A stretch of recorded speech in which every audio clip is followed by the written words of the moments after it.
And welcome in live here at the SWAC on the campus of Fayetteville High School. It's the KC Dick Show.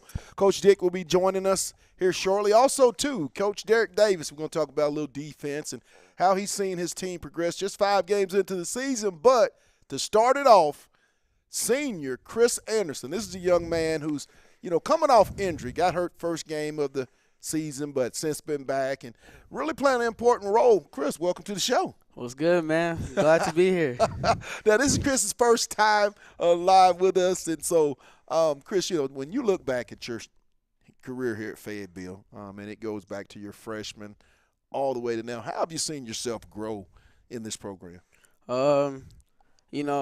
Freshman and sophomore year, I didn't really play defensive end. I played linebacker. So I guess going from that transition and just learning a lot from defensive line from the older guys that we had, I guess that can sort of say that I've grown to play a different position and be able to be at least decent at that position to help out the team.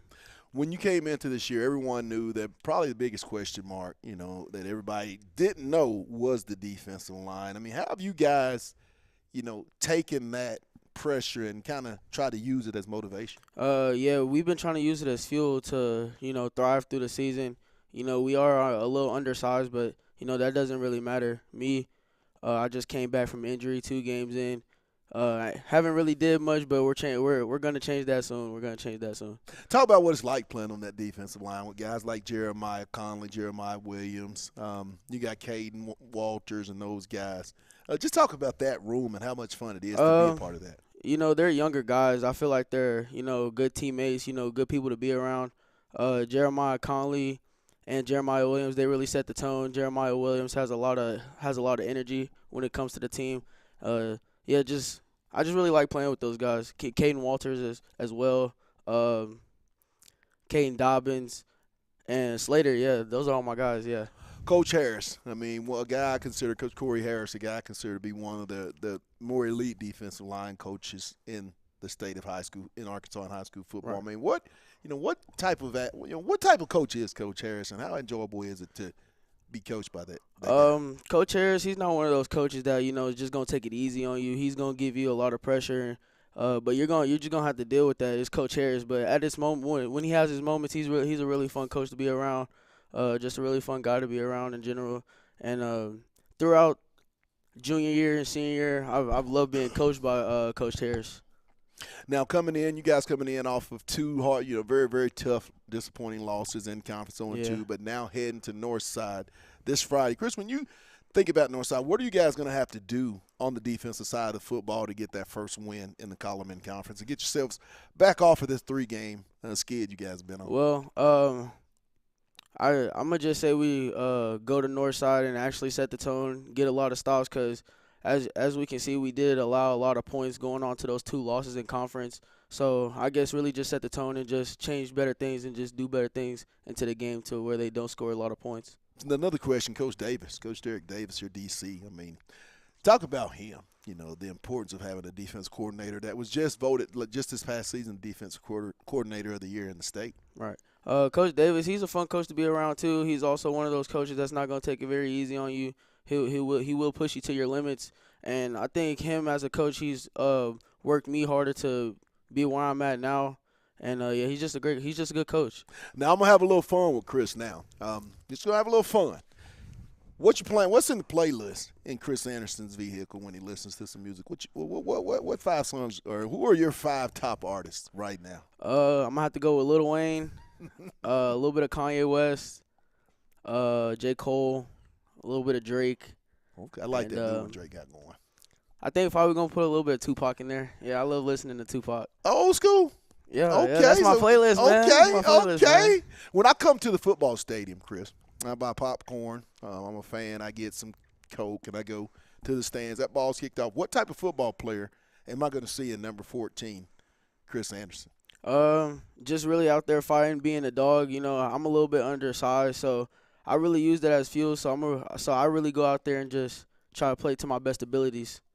I tell you what makes Fayetteville, last question, what makes Fayetteville Bulldog football so unique and different in your opinion from any other program? I just think the brotherhood that we have from other people, the team chemistry, everybody on the team hangs out with each other almost every other day, and I feel like nobody in the conference just has that type of brotherhood that Fayetteville has. Well, hey, now you heard it. That was Chris Anderson, senior defensive end Yes, here at sir. Fayetteville. Hey, we're going to be right back with much, much more. It's the Casey Dick Show, live on the Hill Media TV. Hey, guys, this is Pat Jenkins of On the Hill Media and voice of Fayetteville High Bulldogs Athletics. Make sure and subscribe to our YouTube channel. That's On the Hill Media. Make sure you hit the bell for all notifications. As we say, let's get it.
Hey guys, this is Pat Jenkins of On the Hill Media and voice of Fayetteville High Bulldogs Athletics. Make sure and subscribe to our YouTube channel. That's On the Hill Media.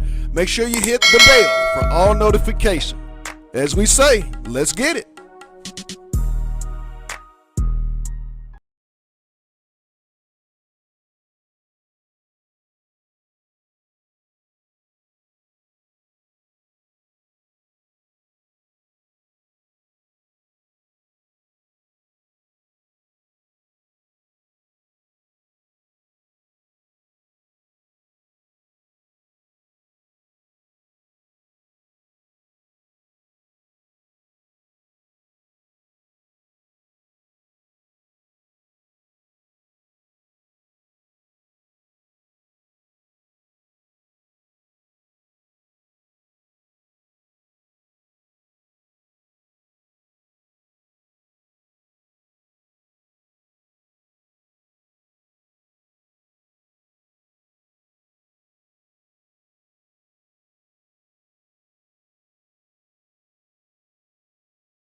And welcome back live here to the SWAC on the campus of Fayetteville High School. It's the KC Dick Show, and guess who's joining me now? The man with the plan, defensive coordinator Derek Davis. Derek, welcome back. Good to be here, man. 5 games in, my man, with a very young defense. I mean, Yeah. extremely young defense. You see them growing each and every week. You know, what can you take, Derek, now that you have 5 games of game film that can hopefully prepare you guys for this 5-game run you're about to start on Friday? I feel like for us, one of the hardest things, last week is the first week the people that started the game finished the game. So on top of training up a bunch of young kids, which is new, and on top of developing a new staff, which is pretty new for us. Right. And all the kids we've lost are -1 or upperclassmen, so like some of that senior leadership that you're dependent on in the back, you've had to shuffle through some kids, and it's been really unfortunate. But it set us up for a lot of growth. It kind of put us in a position where we had to grow. And it's been cool to see kids respond. It's not going to happen overnight. Me and Coach Pankey talked about that. Like, we are on what we call the 10-week plan, Right. which is that's not popular. like but the goal is, I coached baseball for a long time, and in baseball, being good is important, but maybe equally as important is getting hot at the right time. Right. And for us, Great point. it's make sure that you're making progress every week. Before we went out last week, that's what I told the kids. Like, I've never been a guy that talked a lot about winning and losing in pregame. But I really want to I told them last week, the most important thing that happens is that at 10 o'clock we're better than we were at 7. We're not going to play live football. We're not going to see another team like that for a minute, but probably till we play them. They do a lot of really good stuff. But it's really important for our kids that those reps are precious. So in that 3-hour period, we got to go grow. And the thing about growing is it hurts. Right. You know, like if you go out there and have a lot of success, you can build a lot of confidence, and it looks good. But growing hurts, man. There's a lot of growing pains, and it was kind of fun. Like, we basically started the game, and we've done this a couple of weeks. We started the game one way, and as the game went on, like, we've lost a player, or we've learned about new plays or scheme, and we made adjustments. And I think as a staff, it's been a tremendous tool to help us come together and grow and know one another. And as a team, while I know it's frustrating for some of the kids, it's helped foster maturity that I don't think they could have if they just went and won 5 games. Talk about that. I know, and you know, maturity means a lot, but when you are so young on the defensive side of football, I think it's a lot more of a growth step on the defensive side than per se the offense. I mean, how big is that, Coach, when you look at a guy like Slater Kabunga, hadn't played a lot on the defensive line, now and as a sophomore, he's thrown into that varsity. I mean, just talk about that. And then the injuries that you guys have sustained with Grayson Jerry and Cole Mobley, those guys been out, and then the loss for the entire year with Charlie Garton. I mean, you know, you talk about those guys that were seasoned back there. I mean, how, you know, when you have to put those babies out there so early when you hadn't planned on it, just talk about that from your point of view. The injuries are hard to wrap your mind around, like especially a kid like Charlie, because even as we're getting ready for that game last night or last week, I'm watching a film from last year, and Charlie's making a bunch of plays, and it just kind of hits you like, you know, that's it. And it's hard because he was such a good player, but such a good kid. Right. To the kids that have come on, like basically maturing in football is a few different aspects. You got to mature to the speed of the game and the technique of the game and the grind of the game. And I think our kids have really taken to that. And once you do that, you can start to get some of the rewards during the game. Maybe the harder part of that is you've got to mature to the point where your perspective changes. Every kid sees himself as a superstar, and they see a me-centric picture. And if we're going to be any good on defense, that picture really has to be, us-centric. Right. And I think shifting your perspective to make decisions that are based on what's good for everyone, and you've seen that a lot. I think early on, like we talked to our kids a lot about player control fouls, like penalties. I hate them. And I think a lot of that just comes from a misunderstanding of like how that affects everyone. I think kids see like, hey, this is how it affects me, right, and I'm getting in trouble for it. But I think over time, maturity lets you know, like, hey, man, not only did that affect me, but it put my team in a bad spot. And I think one of the things I was most proud of, like, we didn't have that Friday night. And for us, that's a huge hurdle forward. Hopefully that chapter is closed and the kids understand that perspective, and they'll continue to mature in that aspect. When you're looking forward and you're heading down to Fort Smith to take on the Grizzlies this Friday night, Coach, what are some of the things when you look at this Fort Smith offense that you guys are going to have to, you know, exploit to get that first conference win and start that, hopefully, that 5-game run? They were a lot different last week. They had a quarterback get injured when they were playing Rogers 2 weeks ago. Really a heavy run, quarterback run, 20 personnel, fast motions out to the strong side, a little bit of power read, and really it's just about being gap disciplined, quick on the edge. You know. How are you guys going into today's practice? Everybody fully healthy? Yeah, we're good. And then finally, what's the status on Jerry? When are they saying Mobley and Jerry should be He's back? a few weeks out. Yeah. Well, I like He that. told me he feels better, so hopefully maybe a few turns into a couple. We'll see. Well, Coach, thanks for joining us. Yeah. Look forward to this weekend's be here. game. Hey, Coach Derek Davis, we'll be back. You're listening to the KC Dick Show live on the Hill Media TV. Hey, guys, this is Pat Jenkins of On the Hill Media and voice of Fayetteville High Bulldogs Athletics. Make sure and subscribe to our YouTube channel. That's On the Hill Media. Make sure you hit the bell for all notifications. As we say, let's get it.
Welcome back to the SWAC. It's the Casey Dick Show here live on the campus of Fayetteville High School, and I'm joined by Coach himself, Coach Dick. Welcome to today's episode. Thank you, guys. 3-game ski is something we're not used to Nope. here at Fayetteville. I don't think you've ever lost 3 in a row since you've been the head coach here. I mean, what's that like, Coach? And how do you deal with it personally? Yeah, first and foremost, obviously it's tough. If you're a community person, if you're alumni and all that, it's tough. We get it. We're fixing it. I think when you look at the grand scheme and the picture, number one, you're here. Our kids practiced completely different last week. Yes. They did really, really well. There's a lot of high points from practice that carried over to the video, which we made it sure we pointed out to our guys. One thing we were very disappointed with against Bentonville West was throughout that duration of the game, we made one person miss from Bentonville West. Well, we went back and charted it. After they caught the ball or got the ball, if you were playing running back, and we went back and tallied them and had 39 missed tackles against Rogers. So that was a huge thing for us that we stressed all week. Ball security. We didn't turn the ball over. We took care of the ball. From the quarterback's perspective, we also took care of the ball from a turnover perspective, from receivers to running backs. Snaps were a little bit better. So there's lots of things that, the end result wasn't what everybody wanted, but there's lots of highlights. Being down 21, our kids coming back, battling, fighting their tails off, getting all the way to the end. Right. And there's some things in the middle of that obviously we can control, that we can be a better football team. But I think, from start to finish, there's lots of high notes that we can take and build on. And, like I told him on Sunday, just because we have a great recipe with all these ingredients, when we mix them all together, the part that everybody hates waiting for answers is, you got to stick it in the oven. Yes. Right? And then when you stick it in the oven, it's got to sit there and it's got to formulate together, and nobody likes it. And nobody likes the term using the word time in the middle of the year, especially as coaches and everybody else associated with our program. But it's all got to come together. Right. And they're doing a great job of battling and really fighting. Their attitude's been phenomenal.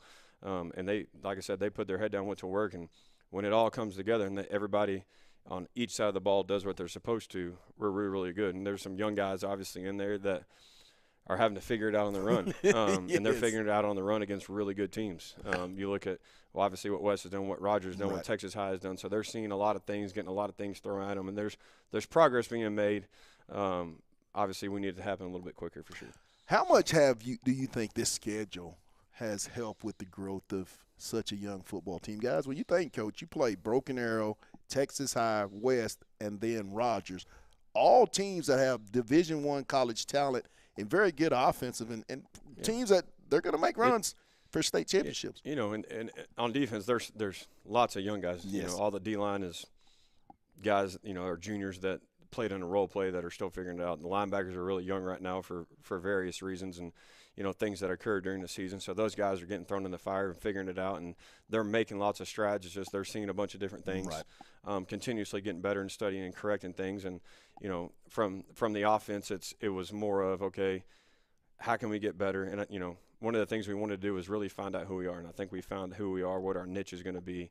So it'll be fun to get everybody, back on that page and go back to work this week. Well, I, for one, if these guys play the way they played in the second half on both sides of the ball, it's going to be a fun last 5 games. But the point I like to make was the penalties shrinking. Mm-hmm. You guys go from 15 in the Bentonville West game to, I don't think it was 5 or something like that. I mean, just talk about that growth, the mental part, because we all know sports is so much mental. And that was – you were around, everybody was around last week, and one of the things that we just hit was, emotions in football are great. Emotions in football can also be turn the page to something you don't want to. Right. So we did various things. I never thought we'd have a basketball goal on our sideline, but it looks like the basketball goal's here to stay. Yes. But there's growth. We saw maturity. We saw things that, the normal person that's not on the sideline or participating in the game may see. We got several compliments about how our kids improved, but it's those little things, that don't necessarily draw the attention to at the end of the year. It's gonna be like, okay, well, this was the turning point. Right. And whether it's a loss or a win or however we get there, we just need to make sure we're getting there. On to Northside this Friday night down at Fort Smith at Grizzly Stadium, Mayo Thompson Stadium. What are you guys going to have to do, Coach? First, offensively, and then the second part of that question, defensively, to get on hopefully what we think is a 5-game winning streak. Yeah, I think first and foremost is taking care of the ball. When you go into any game, I think when we've done that, we've played really well. Yes. Particularly from the offensive side of the ball. On defense, it's not a secret. We got to do a better job of containing the edge run, setting the edge and doing a better job of making open field tackles. And I think once those things obviously come to fruition, it'll be a lot better. They're an athletic team that will do various things, whether the quarterback's in or out or not in or out. Right. They'll give us different pictures. So it's kind of weird to say in the middle of the year you don't really know what you're going to get based off what they've shown, but we don't really know what they're going to get just because they had an injury there. So it's kind of up in the air. We got one game from when he didn't play, obviously, last week. So we'll see how it is on the fly. Well, you guys heard it from the head man himself. We want to thank Coach Derek Davis for coming in and giving us the defensive side of just what the Dogs have to do going forward. Hey, we also want to thank our sponsors, the Grease Pig Lube and Tune and Lindsay and Associates. Hey, How about them Bills? don't do it. Hey, What about don't the do Cowboys? it. You see, We didn't want to talk about the Bills. guys, you see what we have to deal with. didn't You see wanna what I talk deal about with. You see what I deal with. You see. Hey, we'll be back next week, but also Friday, 6:30 pregame show followed by the kickoff. Be sure and tune in to us. Hey, what's my final words, Coach? Let's get it. You've been watching the Casey Dick Show live